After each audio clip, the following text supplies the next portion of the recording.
The flight. James Thompson leaned back in his seat, his body aching from the ravages of cancer. His once broad frame, strong from decades of being a teacher, had been whittled down to the barest of bones. A vestige of the man he used to be, his skin now had a sunken quality, a stark contrast to the vibrant strength it once exuded. The brutal treatments he had endured had left him fragile, and yet there was a fire in his eyes, one that had been kindled by years of hard-won victories, both personal and professional. He looked out of the window at the vast expanse of clouds below, trying to distract himself from the fatigue that weighed heavily on his chest. The gentle hum of the engines wasn't enough to soothe the deep sense of weariness that enveloped him. But the more he tried to close his eyes and escape into the silence, the more the tension in his stomach tightened. Just hours ago, he had been in Georgetown, standing in front of the bathroom mirror.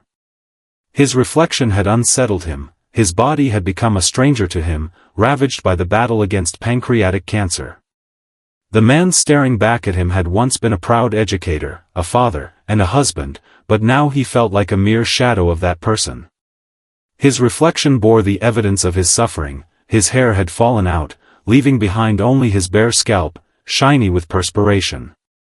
His features had become sharper, gaunt from the prolonged illness, his once youthful complexion now drained of its vitality.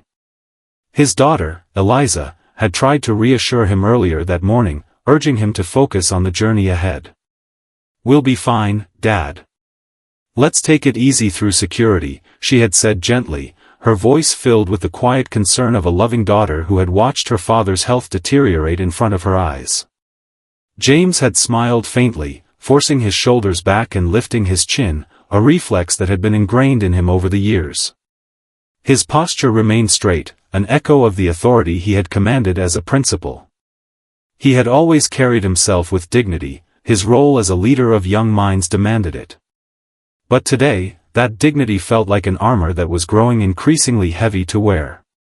Now, sitting on the airplane, he knew he wasn't alone in his struggle.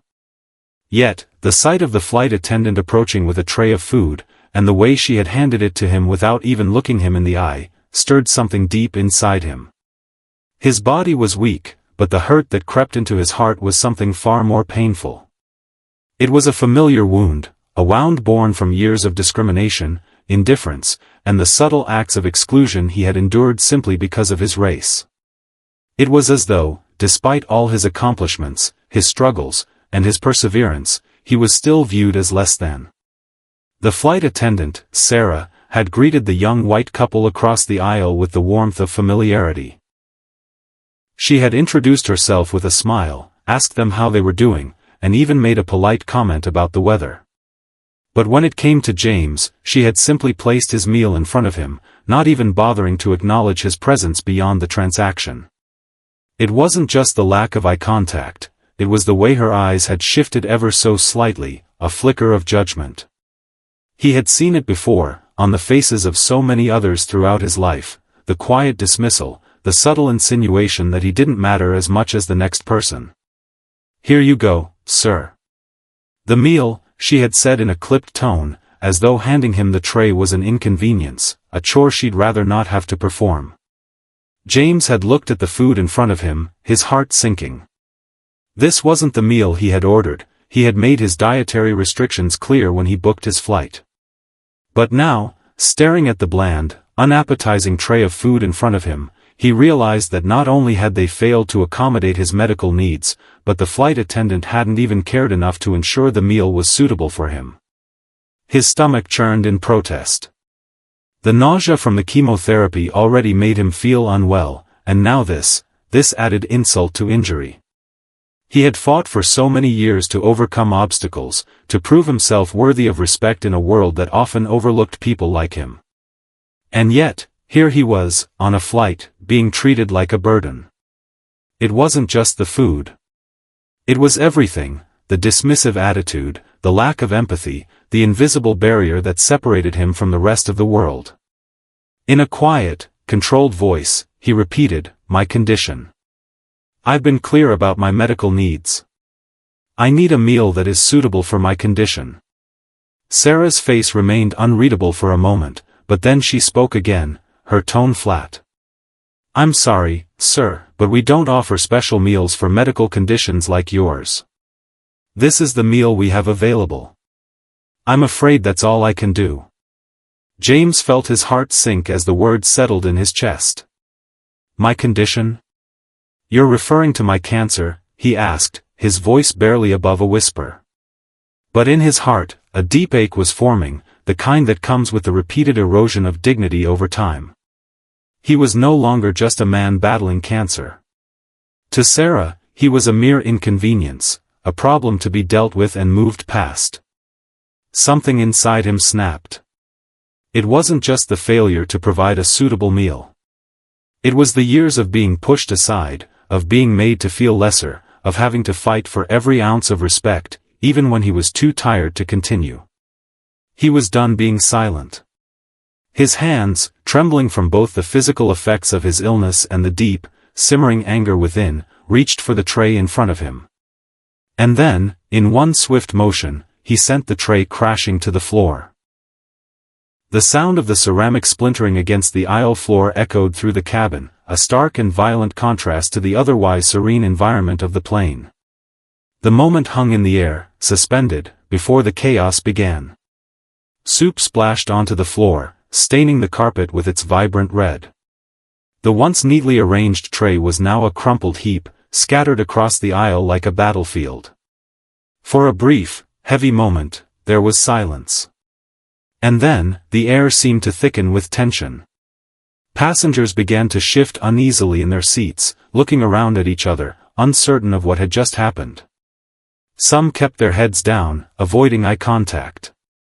Others, like the teenage girl sitting across the aisle, had already pulled out their phones, the recording light flashing red. James locked eyes with Sarah, his gaze unwavering. Her professional smile had vanished completely, replaced by a look of shock and confusion. For a moment, neither spoke. The unspoken question hung between them: who was in the wrong here? "I need to speak with your supervisor," James finally said, his voice steady despite the storm of emotions brewing inside him. It wasn't just the meal. It wasn't even just the flight attendant. It was everything. The years of battling cancer. The subtle, insidious racism he had faced his entire life. The exhaustion of having to be better, kinder, more patient than anyone else in the room. "I'll get the supervisor," Sarah said quickly, her voice now tinged with nervousness. She turned on her heel and hurried toward the back of the plane, leaving James to sit there in the thickening silence, his hands still shaking, his heart pounding. The teenage girl, smartphone still in hand, recorded the entire scene, the unmistakable hum of her phone's microphone picking up every whispered word, every strained breath. Unbeknownst to everyone on the plane, this moment, this one incident, would soon spread across the globe. It would be shared, dissected, and discussed by millions, sparking a conversation about race, dignity, and the deep, unspoken wounds that still lingered in the most mundane of moments. For James, the flight had turned into something far larger than he could have ever expected. And in just 6 minutes, everything would change. The stand. As the seconds ticked by, the uncomfortable silence continued to hang in the air, wrapping the cabin in an invisible tension. The once bustling atmosphere of the flight had transformed into a quiet observance, with every passenger seemingly holding their breath. James Thompson remained seated, his back straight as he stared at the flight attendant's retreating figure. His heart pounded in his chest, not from fear, but from a deeper, more persistent emotion. The flight had initially felt like just another leg in his journey, a brief escape from the hospital, a chance to reconnect with his daughter Eliza and spend some quality time. But in this moment, on this flight, something had shifted within him.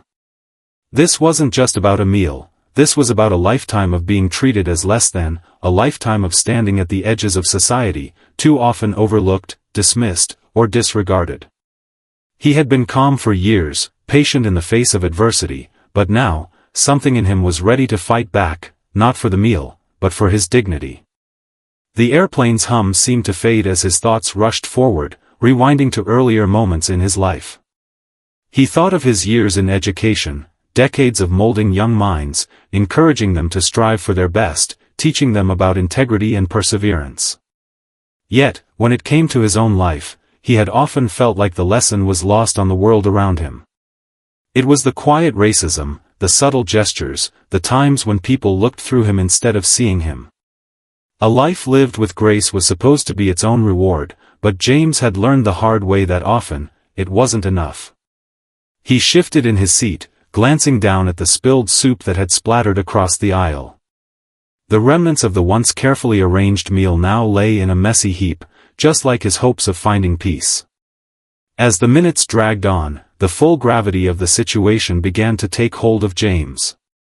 This wasn't just about the flight attendant's mistake, it was about the way this moment, this small piece of a much larger problem, was about to unfold in ways he had never imagined. Soon, the supervisor arrived, an unassuming middle-aged man in a neatly pressed uniform. His steps were hesitant, the weight of the situation clearly sinking in. James could see the flight attendant who had caused the disturbance standing behind him, her face flushed with a mixture of embarrassment and defensiveness. It was clear that no one had expected this altercation to escalate the way it had, least of all the supervisor, who seemed caught between wanting to handle the issue quietly and the realization that it had already spiraled beyond their control. The supervisor, a man with sharp eyes but a tense jaw, leaned in slightly toward James. "Sir," he began cautiously, "I understand there's been a misunderstanding. I'm very sorry for the inconvenience caused. Is there anything I can do to rectify this situation?" James sat up a little straighter, his eyes narrowing as he looked directly at the man. "A misunderstanding," he repeated, his voice low but firm. "What you're calling a misunderstanding is the culmination of years of being ignored, dismissed, and treated as less than." His eyes locked onto the supervisor's. "I've had enough. I didn't ask for anything extraordinary. I simply asked for a meal that fits my medical condition, a meal that I informed you about well in advance." The supervisor's face darkened, but he seemed genuinely apologetic. "I understand, sir. And I deeply regret this oversight.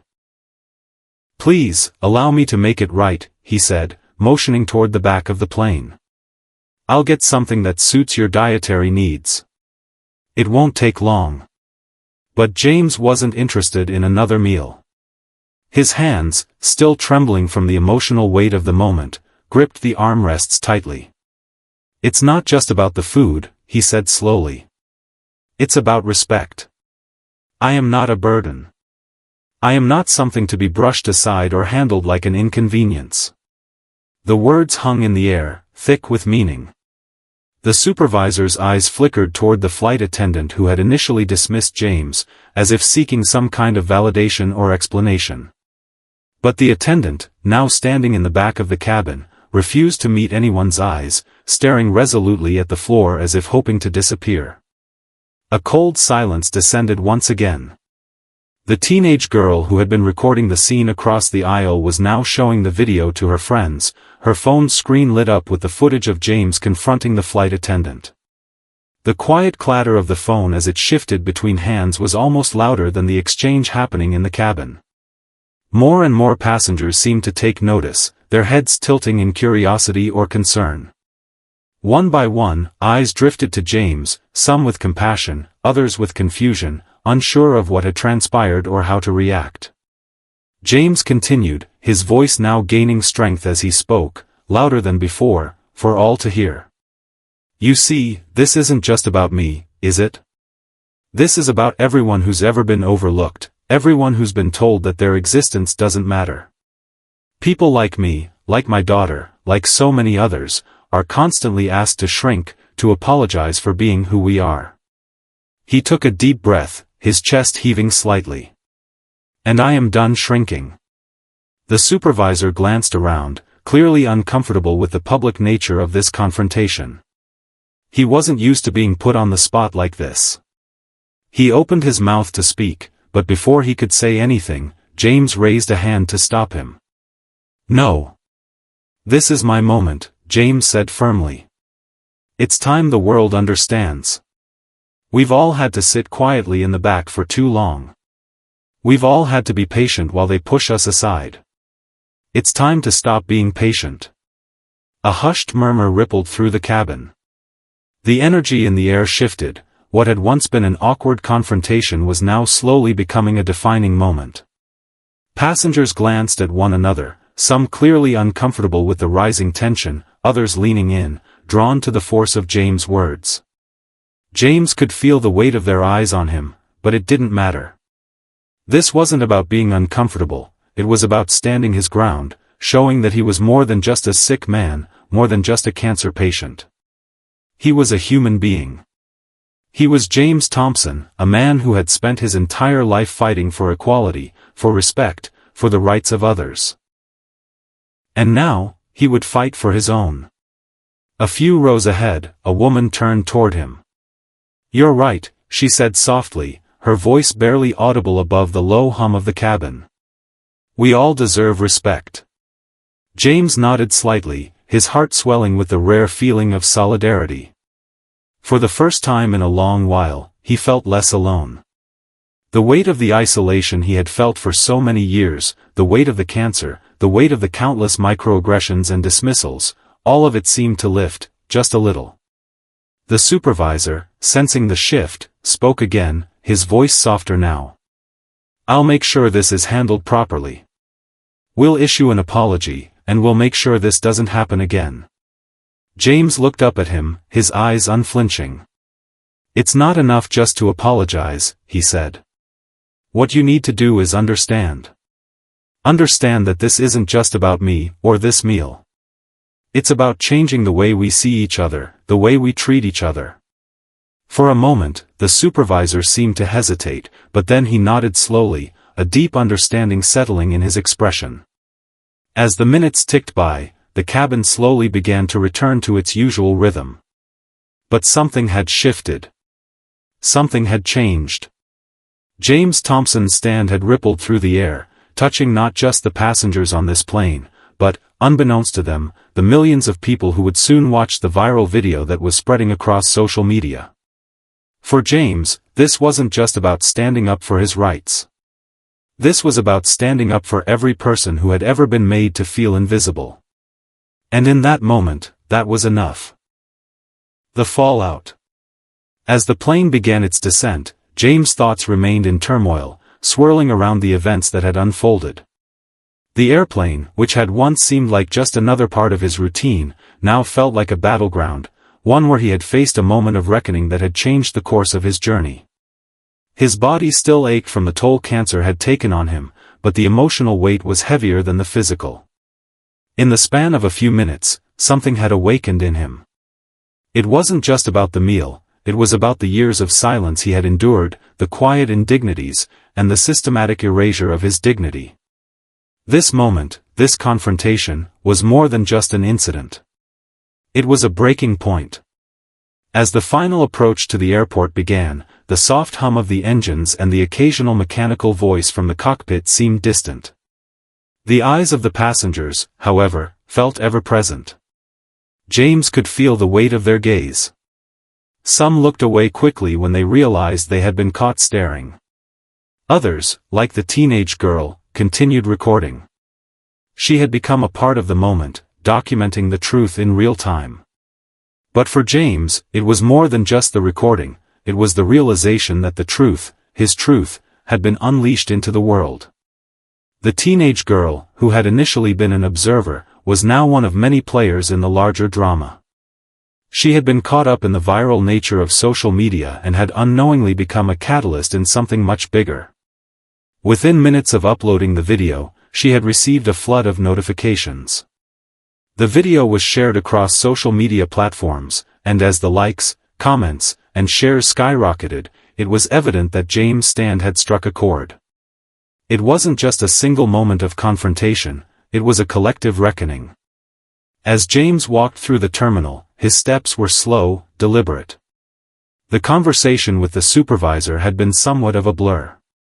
The supervisor had apologized profusely, but James wasn't interested in mere apologies. What mattered now was the action that would follow, the acknowledgement of the systemic issue that had been brought to light. The flight attendant's response, or lack thereof, had made one thing clear to James: there was still so much work to be done. Not just for him, but for everyone who had ever felt like they were overlooked, dismissed, or ignored. But what James hadn't anticipated was how quickly the world would respond. By the time he had arrived at the baggage claim, his phone was buzzing with messages. Texts from his daughter, Eliza, asking if he was okay, had already flooded in. She had watched the video. She had seen it all, the confrontation, the fallout, and now, she was both proud and terrified for him. "Dad, are you okay?" her message read. "I saw what happened. I'm so proud of you, but this isn't over, is it?" James sat down on a bench near the baggage carousel, his heart heavy. He was exhausted, physically and emotionally. But this wasn't the time to rest. The fight wasn't over. If anything, it was just beginning. Eliza's words echoed in his mind, "This isn't over." And she was right. It wasn't just about a single flight, a single meal. This was about everything. It was about how people of color, especially elderly people like him, were often dismissed or overlooked by systems that were supposed to serve them.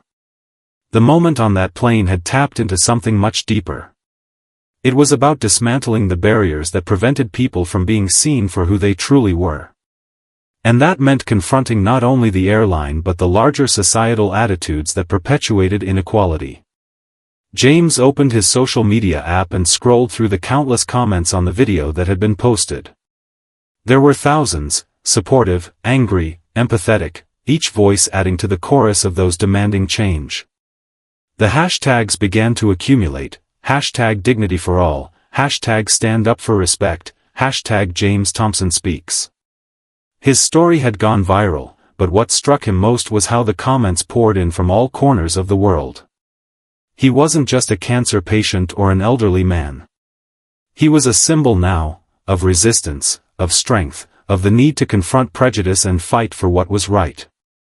People were sharing their own stories of discrimination, of being made to feel invisible in their own lives, and James could feel the weight of their shared experiences as if they had been his own. But there was also the inevitable backlash, the trolls, the racist remarks, the doubters who saw his actions as an overreaction. Some mocked him, calling him entitled or dramatic. They labeled him as someone who was just looking for attention, someone who had taken a minor inconvenience and blown it out of proportion. But James wasn't focused on them. They weren't his audience. He wasn't fighting for the approval of those who couldn't see the truth. He was fighting for the countless others who felt the same, but were too afraid to speak up. The quiet majority, whose voices had been stifled by years of systemic inequality. When the media outlets began to cover the story, the narrative shifted. News anchors, bloggers, and commentators began analyzing the situation, offering their opinions, but the central question remained: why hadn't the flight attendant treated James with the same respect she showed the other passengers?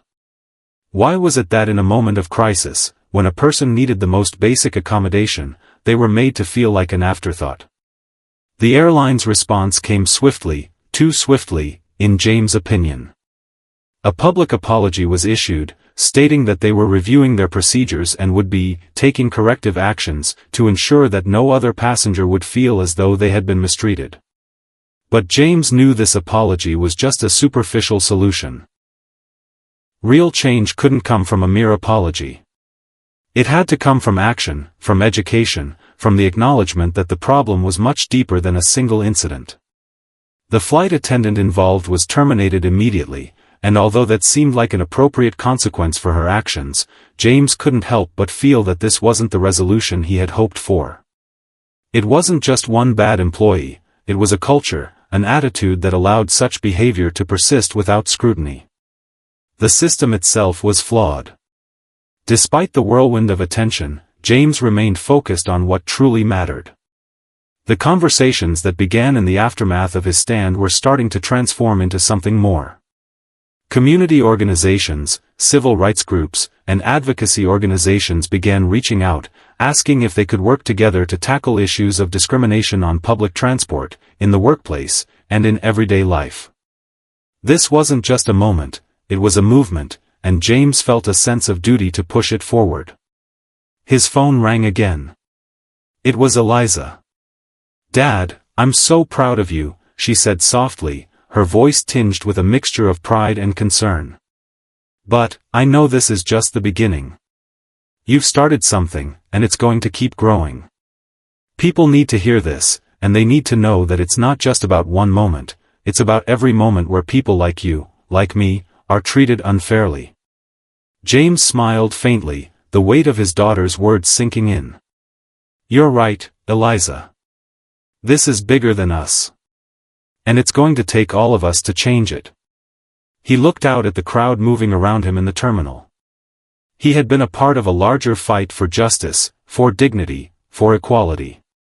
This moment, this flight, was just one small chapter in a much larger story. A story that he now realized was far from over. As the baggage carousel began to spin, James stood up, straightening his back, and for the first time in a long time, he felt the power of his voice echo through the crowd. He was no longer just a man trying to survive cancer. He was a man who had survived the world's attempts to silence him, and now, he was ready to make his voice heard in a way he never had before. The change. The days following the incident on the plane felt like a blur, but in a strange, almost surreal way, they were also crystal clear. The world had changed for James Thompson, but not in the way he had expected.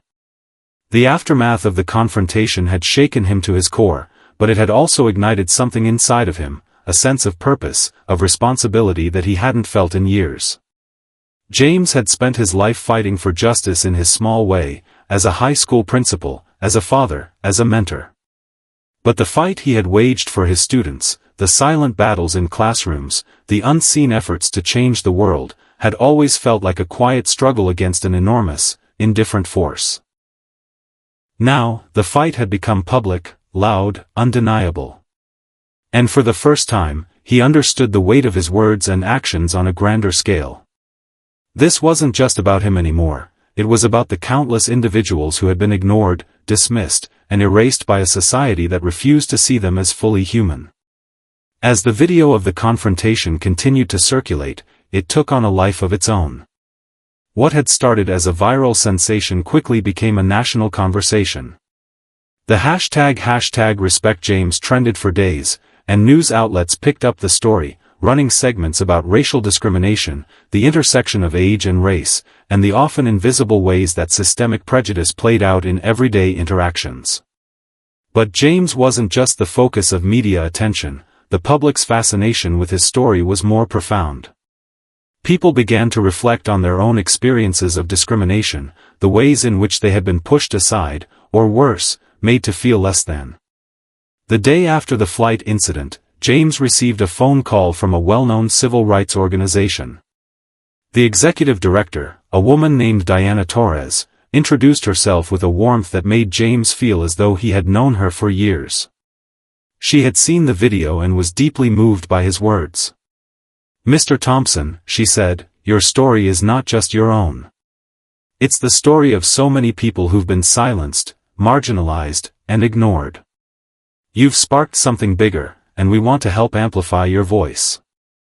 James had been hesitant at first, unsure of how much more he could give to a world that had already drained so much from him. But as Diana spoke, he realized that this was exactly what he needed, an opportunity to do more than just survive, but to truly change the narrative. To use his pain, his experience, his newfound platform to push forward a conversation that needed to be had, one that would force people to confront uncomfortable truths about the world they lived in. "I'm in," James said quietly, his voice steady. "Let's do this." The first public event that James attended was a rally held by the organization in Washington, D.C. It wasn't a grand affair, but it had a raw energy that was contagious. The streets were filled with people holding signs, chanting, and marching. The energy in the air was palpable, as though the very fabric of the city was pulsing with the power of collective will. It was here, amidst the crowd of impassioned individuals, that James realized just how much his words had resonated. The video of his confrontation had not just sparked outrage, it had sparked action. People were turning their frustrations into something tangible. As James stepped onto the stage, a microphone in his hand, the crowd fell silent, waiting for him to speak. For a moment, he stood still, taking in the faces around him, so many of them familiar, others strangers, but all bound by the same thread of shared struggle. His heart pounded, his body still frail from the effects of cancer, but his resolve had never been stronger. "Thank you for being here," James began, his voice hoarse but steady. "Thank you for showing up. I may be here today because of what happened on that plane, but it's not just about that.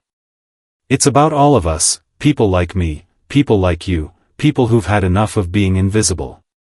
He paused, looking out at the sea of faces, the sea of stories. "You know, when I stood up on that plane, it wasn't just because I was angry about a meal. It wasn't just about the way I was treated by that flight attendant. It was about all of us, the years of being overlooked, the quiet slights, the times we were told we didn't matter.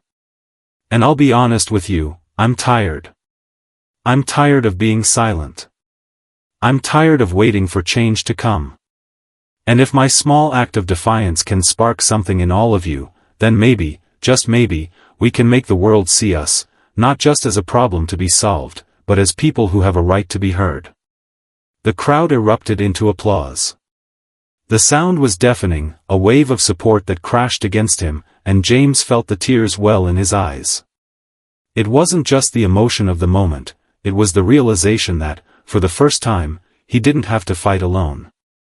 He wasn't just one man standing in defiance, he was part of something bigger, something that transcended race, age, and circumstance. In the following weeks, James became a symbol of change. His story was picked up by newspapers, blogs, and TV stations.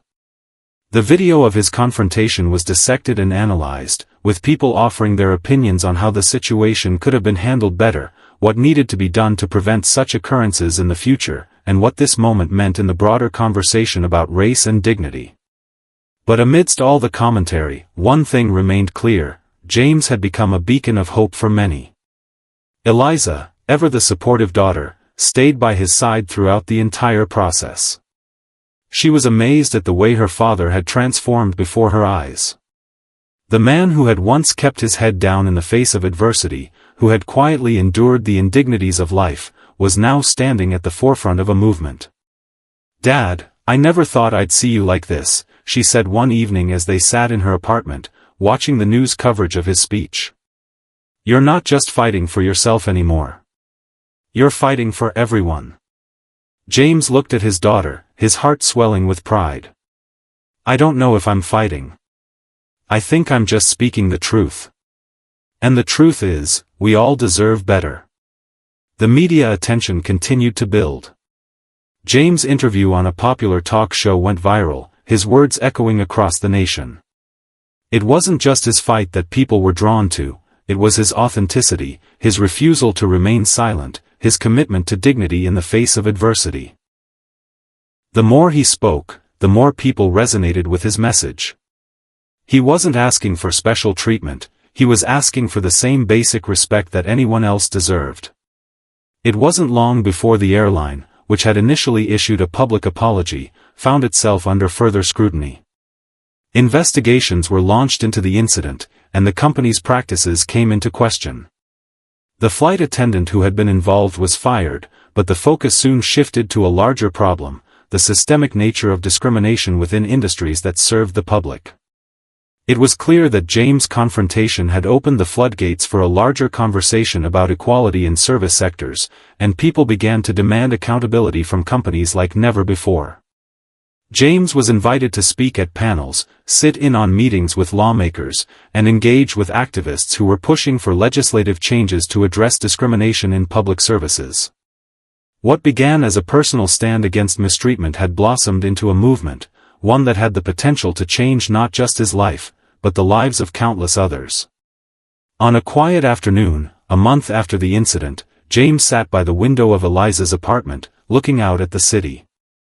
He thought about how far he had come.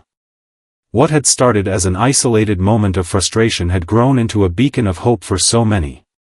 His fight wasn't over, but for the first time, he didn't feel alone.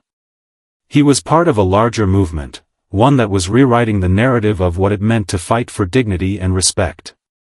In his quiet moments, James thought about the young girl who had recorded the confrontation, the one whose phone had started this entire chain of events. He wondered what her future would hold, and if she would remember this moment as a turning point in her own life, a time when she saw firsthand the power of speaking up, the power of one voice. "Dad," Eliza said, pulling him from his thoughts, "there's a new article about you. You're getting more recognition for what you're doing." James smiled softly, but it wasn't the recognition that mattered. It was the change that had already started, that was already taking shape. He had fought for respect and dignity, but now, he was watching the world begin to change in ways he could have only hoped for. And in the process, he had rediscovered something about himself. He was not just a man who had endured injustice, he was a man who had decided to stand up, to speak, and to demand better, for himself, and for everyone else. The battle was far from over. But James knew, with a quiet certainty, that the tide was turning.